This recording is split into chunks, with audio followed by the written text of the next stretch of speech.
இப்போதைக்கு ஒரு மிகப்பெரிய எதிர்பார்ப்பில் வர படம் தான், அதுவும் முக்கியமாக பேன் இந்தியா திரைப்படமாக வரப்போகிற படம் தான் கேம் சேஞ்சர். அந்த படத்துக்கு எப்படி அட்வான்ஸ் புக்கிங் இருக்குது, ஓவர்சீஸில் எப்படி இருக்குது, இங்கேயுமே சில இடத்துல ஓப்பன் பண்ணியிருக்காங்க, எவ்வளோ வந்திருக்கு அப்படிங்கிறதையும் நம்ம ரொம்ப தெளிவாக பார்ப்போம். அப்புறம் மார்க்கோ திரைப்படம் தமிழ்நாட்டை பொறுத்தவரையும் விடுதலை 2-ஓட அதிகமாக வந்து ஓவர்டேக் பண்ணி போய்கிட்டு இருக்குது வசூலை பொறுத்தவரையும். ஸோ எவ்வளோ அப்படிங்கிறது பார்ப்போம். விடுதலை 2வுமே நேற்று கலெக்ஷனை பொறுத்தவரையும் எவ்வளோ அப்படிங்கிறது பார்ப்போம். அப்புறம் மேக்ஸு, யூஐ, முஃபாசா, இன்னும் சில படங்களோட வசூல். அப்புறம் இந்த வாரம் வந்து என்னென்ன படம் இந்த பொங்கலுக்கு என்னென்ன படம் வரப்போகுது, அதில் முக்கியமாக தமிழ் படங்கள் என்னென்ன வரப்போகுது அப்படிங்கிறத நம்ம ரொம்ப தெளிவாக பார்த்துருவோம். இது இல்லாமல் நம்ம சேனலில் ரொம்ப நாளாக கேட்கப்பட்டு இருந்த ஒரு படம் செக்கச்சிவந்த வானம், அந்த படத்தோட பாக்ஸ் ஆஃபீஸ் சொல்லுங்கள் அப்படின்னு, அதை இந்த வீடியோவில் நம்ம ரொம்ப தெளிவாக பார்த்துருவோம். ஸோ வாங்க வீடியோக்குள்ளே போகலாம்.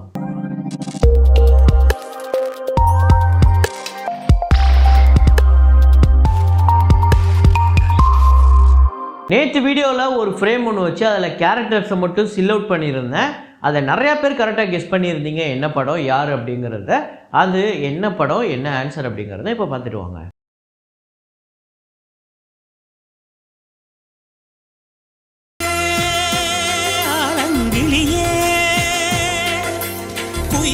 ஆமாங்க, முதல்வன் தான். அதில் வந்து அழகான ராட்சசியே அப்படிங்கிற ஒரு பாட்டு, பின்னாடி ஃபுல்லாக அந்த எல்லோ கலர் ஃப்ளவர் இருக்கும். இவங்க வந்து அது முன்னாடி தான் டான்ஸ் ஆடிட்டு இருப்பாங்க. அது ரொம்ப பாப்புலரான ஒரு ஃப்ரேமு. சரி, அதை அப்படியே வச்சா ரொம்ப ஈஸியாக கண்டுபிடிச்சிருவீங்கன்னா கொஞ்சம் சில் அவுட் பண்ணேன். ஸோ அப்படியும் கரெக்டாக தான் கண்டுபிடிச்சிட்டிங்க. இதை கரெக்டாக கெஸ் பண்ண முதல் 5 பேர் ஷேக் முகமது ஷேக், செல்வா கெனடி, அப்புறம் ஆஸ்டர் கார்டன், ஃபிசான், குகன்ராஜ். இந்த 5 பேர் தான் முதல்ல கரெக்டாக கெஸ் பண்ணியிருக்காங்க. இன்றைக்கி ஒரு ஃப்ரேம் ஒன்று வச்சுருக்கேன். அது என்ன ஃப்ரேம் என்ன படம் அப்படிங்கிறத கெஸ் பண்ணுங்கள்.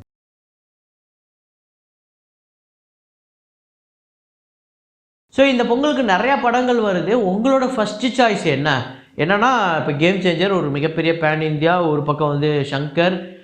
ஸோ அது வந்து ஒரு நிறைய பேரோட ஃபஸ்ட்டு சாய்ஸாக இருக்கும். அதை தாண்டி இங்கே தமிழ்லே பார்த்திங்க அப்படின்னா 12 வருஷம் கழித்து மதகஜராஜா வருது. விஷால் அவர்களோட ஒரு பயங்கர கம்பேக்காக இருக்கும். ஒருவேளை இந்த படம் தமிழ் சினிமாவில் இப்போ மேபி ஒர்க் அவுட் ஆகலாம், ஏன்னா கொஞ்சம் ட்ரையாக போயிட்டுருக்கேன் இந்த சமயத்தில். மேபி ஒர்க் அவுட் ஆகலாம். அதே நேரத்தில் காதலுக்கே நேரமில்லை, அந்த ட்ரெய்லரே பயங்கர ப்ராமிசிங்காக இருக்குது ஏஆர் ரஹ்மான் அவர்களோட இசையில். அதே மாதிரி சின்ன படங்கள்லாம் நிறையா வருது. தருணம், 2K லவ் ஸ்டோரி, அந்த மாதிரி நிறைய படங்கள் வருது. நான் சொன்ன படங்கள் இல்லாமல் எக்கச்சக்கமாக வணங்கான், முக்கியமாக பாலா அவர்களோட வணங்கான் வருது. இதில் எந்த படம் உங்களோட அந்த ஃபஸ்ட்டு சாய்ஸ், அதாவது இது எல்லாத்தையும் நான் பார்க்க போகிறேன் அப்படிங்கிறதுலாம் வேறு, அதில் ஃபஸ்ட்டு சாய்ஸ் அப்படிங்கிறது உங்களுக்கு என்ன அப்படிங்கிறத கமெண்ட்டில் போடுங்க. இது இல்லாமல் என்னென்ன படங்கள் வரப்போகுது அப்படிங்கிறத கொஞ்ச நேரத்தில் நம்ம பார்ப்போம். அதுக்கு முன்னாடி வசூல், அதுக்கு முன்னாடி நம்ம சேனலில் நிறைய பேர் பார்க்குறவங்க லைக் அப்படிங்கிறத ப்ரெஸ் பண்ண மறந்துடுறீங்க. சேனலில் சப்ஸ்கிரைப் பண்ணாமல் பார்த்துட்ருக்கீங்க, அதை பண்ணிக்கோங்க. So Mufasa the lion king day 19 1,95,00,000 இந்தியாவில் டோட்டலாக 168,79,00,000. வேர்ல்டு வைடு இந்த படம் வந்து $478 மில்லியன் கிட்ட வருது. கிட்டத்தட்ட 4,712 கோடி கிட்ட இது வருது. ஸோ அப்புறம் பேபி ஜான் திரைப்படத்தோட டே 14 இந்தியாவில் வந்து 30 லட்சம், வேர்ல்டு வைடு 33 லட்சம். ஸோ டோட்டலாக 44,85,00,000 இந்தியாவிலையும், வேர்ல்டு வைடு 58,69 லட்சம். யூஐ அப்படிங்கிற படம் டே 19 கர்நாடகாவில் 15 லட்சம், வேர்ல்டு வைடு 20 லட்சம். ஸோ டோட்டலாக 34,93,00,000 கர்நாடகாலையும், 43,30,00,000 வேர்ல்டு வைடு கலெக்ட் பண்ணியிருக்கு. மேக்ஸ் திரைப்படத்தோட டே 14 கர்நாடகாவில் 63 லட்சம், வேர்ல்டு வைடு 80 லட்சம். ஸோ டோட்டலாக 45,29,00,000 கர்நாடகாலையும், வேர்ல்டு வைடு 54,70 லட்சம். இன்னும் ஒரு 3 கோடி கிட்டே இந்த படம் வந்து ஷேர் எடுத்தது அப்படின்னா இந்த படம் ஒரு வெற்றி படமாகவே அமையும். கண்டிப்பாக அதை எடுத்துரும், ஏன்னா படத்துக்கு ஒரு நல்ல ரிப்போர்ட் இருக்குது. அப்புறம் ரைஃபிள் கிளப் அப்படிங்கிற ஒரு மலையாள திரைப்படம் டே 20 கேரளாவில் 25 லட்சம், வேர்ல்டு வைடு 29 லட்சம். ஸோ டோட்டலாக 17,39,00,000 கேரளாலையும், வேர்ல்டு வைடு 26,63 லட்சம் இந்த படம் வந்து வசூல் பண்ணியிருக்கு. ஐடென்டிட்டி அப்படிங்கிற ஒரு படம் டொவினோ தாமஸ் அப்புறம் வந்து த்ரிஷா இவங்களோட படம், ஆனால் சொல்லிக்கிற அளவுக்கு வசூல் இல்லை. டே 6 கேரளாவில் 50 லட்சம், வேர்ல்டு வைடு 75 லட்சம். ஸோ டோட்டலாக 6,97,00,000 இந்த படத்தோட கேரளா கலெக்ஷன் இதுவரையும் 6 நாளில், வேர்ல்டு வைடு 11,95,00,000. ஆக்சுவலாக இந்த படம் பார்த்திங்க அப்படின்னா ரொம்ப சுமாரான வசூல் தான் இந்த 6 நாளுமே எடுத்திருக்கு. முதல் நாள் ஓகே அப்படிங்கிற ஒரு கலெக்ஷன் தான் எடுத்தது, அதுக்கப்புறம் டோட்டலாக காலி. அப்புறம் மார்க்கோ திரைப்படத்தோட டே 19 கேரளாவில் 38 லட்சம், தமிழ்நாட்டில் 24 லட்சம், கர்நாடகாவில் 16 லட்சம், ஆந்திரா தெலுங்கானாவில் 35 லட்சம், ரெஸ்ட் ஆஃப் இந்தியாவில் 74 லட்சம், ஓவர்சீஸில் 25 லட்சம், வேர்ல்டு வைடு 2,12,00,000 இந்த படம் வந்து வசூல் பண்ணியிருக்கு. நேற்று ஸோ இதில் ஆக்சுவலாக தமிழ்நாட்டில் ஒரு நல்ல கலெக்ஷன் வந்துக்கிட்டே இருக்குது தொடர்ந்து. ரெஸ்ட் ஆஃப் இந்தியாவிலுமே நல்ல நம்பர் வந்திருக்கு. டோட்டலாக 40 கோடியே 65 லட்சம் கேரளாலையும், தமிழ்நாட்டில் 2 கோடியே 56 லட்சம், கர்நாடகாவில் 4 கோடியே 9 லட்சம், ஆந்திரா தெலுங்கானாவில் 5 கோடி, ரெஸ்ட் ஆஃப் இந்தியாவில் 11 கோடியே 59 லட்சம், ஓவர்சீஸில் 33 கோடியே 18 லட்சம், வேர்ல்டு வைடு 97 கோடியே 7 லட்சம் இந்த படம் வந்து வசூல் பண்ணியிருக்கு. ஆக்சுவலாக தமிழ்நாட்டில் 2.5 கோடிக்கு மேலே வசூல் ஆகிருக்குல்ல, இதில் கிட்டத்தட்ட 1 கோடியே 30 லட்சம் கிட்ட ஷேரே வந்திருக்கு. இந்த படம் ஆக்சுவலாக தமிழில் விற்கப்பட்ட விலையே 70 லட்சம் தான். ஒரு பெரிய ப்ராஃபிட்டை கொடுத்துருக்கு இந்த படம். அப்புறம் புஷ்பா 2 திரைப்படத்தோட டேட் 34. தமிழ்நாட்டில் வந்து 13 லட்சம், ஆந்திரா தெலுங்கானாவில் 55 லட்சம், கர்நாடகாவில் 16 லட்சம், கேரளாவில் 1 லட்சம், ரெஸ்ட் ஆஃப் இந்தியாவில் 2 கோடி, ஓவர்சீஸில் 25 லட்சம், வேர்ல்டு வைடு 3 கோடியே 10 லட்சம். ஸோ டோட்டலாக தமிழ்நாட்டில் 78 கோடியே 81 லட்சம், ஆந்திரா தெலுங்கானாவில் 333 கோடியே 1 லட்சம், கர்நாடகாவில் 98 கோடியே 37 லட்சம், கேரளாவில் 18 கோடியே 60 லட்சம், ரெஸ்ட் ஆஃப் இந்தியாவில் 930 கோடியே 85 லட்சம், ஓவர்சீஸில் 263 கோடியே 1 லட்சம், வேர்ல்டு வைடு 1722 கோடியே 70 லட்சம் இந்த படம் வந்து வசூல் பண்ணியிருக்கு 34 நாளில். ஸோ இன்னும் ஒரு 20 நாள் 25 நாள் இந்த படம் ஓடுனே வைங்களேன் சாலிடா. ஸோ 2000 கோடி வருமா அப்படின்னு நீங்கள் நினைக்கிறீங்களா அப்படிங்கிறத கமெண்ட்டில் கொடுங்க. 2000 கோடி வருமா அப்படிங்கிறது தெரில கன்ஃபார்மாக. அப்புறம் விடுதலை 2 டே 19 தமிழ்நாட்டில் 13 லட்சம், வேர்ல்டு வைடு 15 லட்சம். ஸோ டோட்டலாக 41 கோடியே 68 லட்சம் தமிழ்நாட்டிலையும், வேர்ல்டு வைடு 63 கோடியே 37 லட்சம். நேற்று கலெக்ஷனை பொறுத்த வரையும் விடுதலை 2 விட மார்க்கோ வந்து ஆக்சுவலாக தமிழ்நாட்டில் அதிக வசூல், அதே மாதிரி முஃபாசா தமிழ்நாட்டில் அதிக வசூல். ஸோ என்னென்னா விடுதலை 1 அளவுக்கு விடுதலை 2 போகலை அப்படிங்கிறது தான் உண்மை. ஃபஸ்ட்டு 5 நாள் கலெக்ஷன் இல்லை அப்படின்னா அந்த ஃபஸ்ட்டு 5 நாள் கலெக்ஷனை தாண்டி இந்த படம் பெருசாக பர்ஃபார்ம் பண்ணலை, இதுதான் ஃபேக்ட்டு. அப்புறம் கேம் சேஞ்சர் படத்தோட ப்ரீசேல் ஓவர்சீஸ் யூஎஸ்எல் $695K, அதாவது ப்ரீமியர் ப்ளஸ் டே 1 5 கோடியே 95 லட்சம், கனடாவில் $132K, 1 கோடியே 13 லட்சம், ஆஸ்திரேலியாவில் $138K ஆஸ்திரேலியன் டாலர்ஸ் 74 லட்சம், யூகேல $231K பவுண்ட்ஸு, இது வந்து 2 கோடியே 56 லட்சம், ரெஸ்ட் ஆஃப் வேர்ல்டில் இது இல்லாமல் மற்ற நாடுகள்லாம் சேர்த்து $135K, இது வந்து 1 கோடியே 16 லட்சம், டோட்டலாக $1.33 மில்லியன், இது வந்து 11 கோடியே 53 லட்சம் இது வரையும் அட்வான்ஸ் புக்கிங் வந்திருக்கு. இது இல்லாமல் இங்கே இந்தியாவிலையுமே சில இடங்களில் வந்து புக்கிங் ஓப்பன் பண்ணப்பட்டிருக்கு. ஃபுல் ஃப்ளெஜாக ஓப்பன் ஆகலை, மேபி இன்றைக்கி ஈவினிங்லேருந்து வரும்.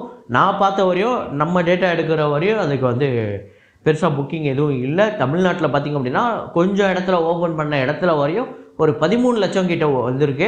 அதே மாதிரி ஆந்திரா தெலுங்கானாவில் மோஸ்ட்லி நிறைய இடத்துல ஓப்பன் ஆகலை. டோட்டலாக இந்தியா முழுக்க பார்த்தாலே ஒரு 2 கோடி கிட்ட தான் இது இருந்தது அட்வான்ஸ் புக்கிங். ஸோ ஃபுல் ஃப்ளெஜாக வரும்போது எந்த அளவுக்கு இருக்குது அப்படிங்கிறத நாளைக்கு வீடியோவில் நம்ம தெளிவாக பார்ப்போம். 2 நாளில் படத்தை வச்சுக்கிட்டு இந்தளவுக்கு ஃபுல் ஃப்ளெஜாக ஒரு 4-5 நாளைக்கு முன்னாடியே ஓப்பன் பண்ணாமல் இப்போ ஓப்பன் பண்ணுறதுல என்ன எப்படி இப்படி ஒரு வியாபாரம் பண்ணுறாங்கன்னு தெரில. ஏதாவது பிரச்சனை தான் முன்னாடியே சரி பண்ணணும். ஸோ அப்புறம் இந்த வாரம் அதாவது பொங்கலுக்கு ரிலீஸ் ஆக போகிற முக்கியமான திரைப்படங்கள், அதில் கேம் சேஞ்சர் சங்கர் அவர்களோட திரைப்படம், வணங்கான் பாலா அவர்களோட திரைப்படம், இந்த படத்துக்கு ஒரு பெரிய எதிர்பார்ப்பு இருக்குது. மெட்ராஸ்காரன் அப்படிங்கிற ஒரு படம், மதகஜ ராஜா ஸோ 12 வருஷம் கழிச்சு வருது. விஷால் அவர்களை ரீசெண்டாக பார்த்துட்டு நிறைய பேர் அப்படியே ரொம்ப மனவேதனை ஆகிட்டாங்க. நம்மளுக்கே பார்க்கும்போது என்ன இப்படி ஆகிட்டாரு, விஷாலை நம்ம நிறைய ட்ரோல் பண்ணியிருக்கோம் இது பண்ணியிருக்கோம், ஆனால் பார்க்கும்போது ஒரு மாதிரி மனசு வேதனையாக தான் இருந்தது. அப்புறம் காதலிக்க நேரமில்லை அப்படின்னு ஜெயம் ரவி படம், 2K லவ் ஸ்டோரி அப்படிங்கிற படம், படைத்தலைவன் நம்ம கேப்டன் அவர்களோட பையன். அப்புறம் 10 ஹவர்ஸ் அப்படிங்கிற படம் சிபிராஜ் அவர்களோட படம், தருணம் அப்படிங்கிற படம் கிஷான் தாஸ் அதாவது முதல் நீ முடிவு நீ அந்த படத்தில் நடித்தவர். சுமோ அப்படிங்கிற படம் இதுவுமே பயங்கர கிடப்பில் போட்ட ஒரு படம் தான் மிர்ச்சி சிவா படம். நேசிப்பாயா அப்படிங்கிற படம். அப்புறம் ஃப்ரீடம் இது தெரில அனௌன்ஸ் பண்ணாங்களான்னு, ஆனால் இந்த லிஸ்ட்டில் இருக்குது. ஸோ ஃப்ரீடம் அப்படிங்கிறது சசிகுமார் அவர்களோட திரைப்படம், அந்த படம் வந்து இந்த பொங்கலுக்கு வரப்போகிற மாதிரி ஒரு அனௌன்ஸ்மெண்ட் வந்திருக்கு. ஸோ இதில் எந்த படத்துக்கு நீங்கள் முக்கியமாக ஃபஸ்ட்டு சாய்ஸ் கொடுப்பீங்க அப்படிங்கிறத கமெண்ட்டில் போடுங்க. ஸோ அதுக்கடுத்து தான் நான் சொல்லியிருந்தேன் செக்கச்சிவந்த வானம் இந்த படத்தோட வசூலை சொல்கிறேன் அப்படின்னு சொல்லிட்டு. ஸோ மணிரத்னம் அவர்களோட டைரக்ஷனில் ஒரு பக்கம் சிம்பு, இன்னொரு பக்கம் அரவிந்த் சாமி, இன்னொரு பக்கம் வந்து விஜய் சேதுபதி இவங்களாம் நடிக்கிறாங்க. அருண் விஜய் ஒரு பக்கம் ஜோதிகா இவங்களாம் நடிக்கிறாங்க. இது ஒரு பெரிய கேஸ்ட் அண்ட் குரூப் படம் எப்படி இருக்க போகுது அப்படின்னு ட்ரெய்லரை பார்த்தா ட்ரெய்லர் கட்டு வேறு லெவல் தாறுமாறாக இருந்தது. அப்படியே எதிர்பார்ப்பு அப்படி கூட்டுச்சு. கண்டிப்பாக இந்த படத்தோட பட்ஜெட் ஒரு 100 கோடியாக இருக்கும் அப்படிங்கிற மாதிரி தான் இருந்தது அந்த ட்ரெய்லரு. ஆனால் ஆக்சுவலாக இந்த படத்தோட பட்ஜெட்டை நான் சொல்கிறேன், அதுதான் மணிரத்னம் நான் நினைக்கிறேன். வேறு யாராவதுனா இந்த படத்தை கண்டிப்பாக இவ்வளோ பெரிய கேஸ்ட் அண்ட் க்ரோ வச்சுட்டு ஒரு 100 கோடி இல்லை 80 கோடியாவது குறைஞ்ச அளவுக்கு எடுத்திருப்பாங்க. ஆனால் இந்த படத்தோட பட்ஜெட் எவ்வளோ அப்படின்னு பார்த்தீங்கன்னா வெறும் 45 கோடி, இவ்வளோ ஸ்டார் கேஸ்ட்டை வச்சு. அதுக்கு முக்கியமான காரணம் என்னென்னா, ரீசெண்ட் டைமில் ஒரு பேச்சு அடிப்படுது. என்னென்னா, ஒரு படத்தை வந்து அப்படியே அவங்க பாட்டுக்கு இஷ்டத்துக்கு 200 நாள் 300 நாள்னு அப்படியே கால்ஷீட்டு அப்படியே இழுத்துக்கிட்டே போகிறாங்க, ஹீரோவை அப்படியே கூடவே கூப்பிட்டு போகிறாங்க அப்படின்னு விடுதலை 2 கூட அந்த பிரச்சனைலாம் போச்சு. நிறைய பேர் அதை பற்றி பேசிகிட்டு இருக்காங்க. அப்படிலாம் இல்லாமல் கரெக்டாக ஆன் பேப்பரில் என்ன இருக்கோ அதை மட்டும் எடுக்கிறது, கரெக்டாக என்ன பிளான் பண்ணுறோமோ அதை மட்டும் ஷூட் பண்ணுறது, என்ன எப்படி கரெக்டாக யார் யார் இன்றைக்கி ஷூட் பண்ண போகிறாங்க, யார் யார் இன்றைக்கி ஷூட்டிங்கில் கலந்துக்க போகிறாங்க, எந்தெந்த ஸ்டாருக்கு வந்து ஒரே நேரத்தில் டேக்கு இருக்குது, ஒரே நேரத்தில் ஷூட்டிங் இருக்குது அப்படிங்கிறதெல்லாம் பிளான் பண்ணி பண்ணுற அந்த பக்குவம் தான் பெரிய டைரக்டர், பெரிய இயக்குனர்கள் அப்படின்னு நம்ம சொல்ல முடியும். ஸோ அதில் கண்டிப்பாக மணிரத்னம். இந்த படம் அவ்வளோ தாறுமாறாக இருக்கும்.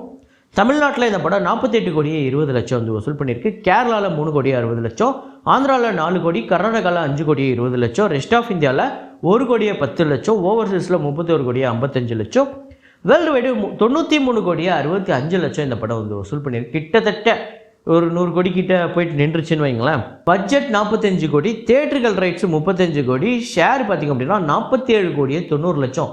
ஒரு சரியான சூப்பர் ஹிட் திரைப்படம். இந்த படம் உங்கள் எத்தனை பேருக்கு ஃபேவரட் அப்படிங்கிறத கமெண்ட்டில் போடுங்க. இதே மாதிரி ஒரு வீடியோவில் இதே மாதிரி ஒரு கலெக்ஷன் ரிப்போர்ட்டில் மீண்டும் நான் உங்களை சந்திக்கிறேன். Signing off Rahman.